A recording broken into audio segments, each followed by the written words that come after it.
Ahoy there, Legion! We received a few requests about ducats or ducats, I'm just gonna call them ducks, who Bob and Frame.Shame are wanting to know a fast and efficient method to farm them up. Fast and efficient? Legion, you've come to the right place.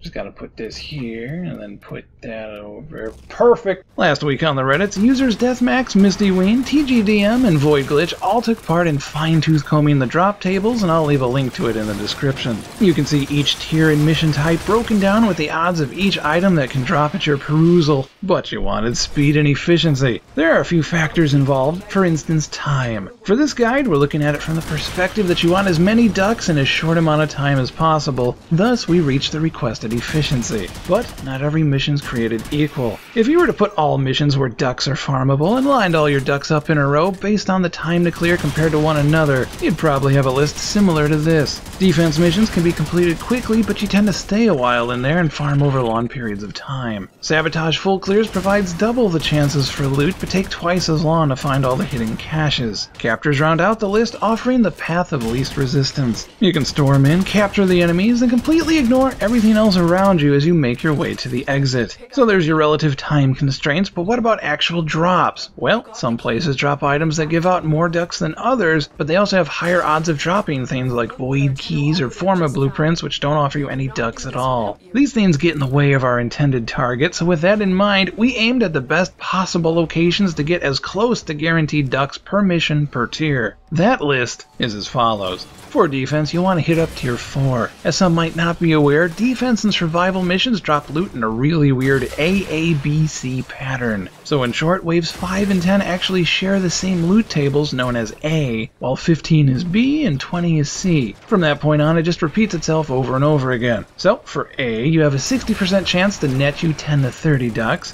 B gives you a 50% chance to loot 30, and C is over 75% chance to loot 10 to 50. For survival, tier 3 is the place to be, with A dropping 10 to 20 60% of the time, B again 60% odds to drop 20 or more, and finally C with over a 70% chance to get 10 to 50. With mobile defense, tier 2 wins this one with 100% odds of you to loot anywhere from 10 to 50. Exterminate, tier 3 pays more and only has about a 5% chance for you to walk away empty-handed, which is the best this type can boast. For capture, tier 2 and tier 3 are neck and neck, like a pair of clumsy giraffes, but we're giving it to tier 2 as it has the highest overall chance not to walk away without some ducks in your space pocket. Tier 3 does pay out better per item, but we'll leave those with a gambler's fallacy to try their luck there. In a surprising turnaround, tier 1 actually barely comes out on top compared to tier 2 for Sabotage, but it's darn close. Again, it's your call if you want to hunt down all the caches to maximize individual drops per key, or if you just want to zerg through it and focus on quantity overall. If any of this is confusing, here's a quick recap. Tier 1 barely drops them, Tier 4 is rarely worth your time due to its increased difficulty, so for efficiency's sake, Tier 2 and Tier 3 are where you generally want to go. Preferably capture for solo Tenno or defense for groups. So there you have it, Legion. Go forth and embrace your newfound knowledge by slaughtering any and all who might be in your way from collecting your fair share of ducks bucks. Throw down some fat stacks the next time the trader lands on the relays. Make it rain.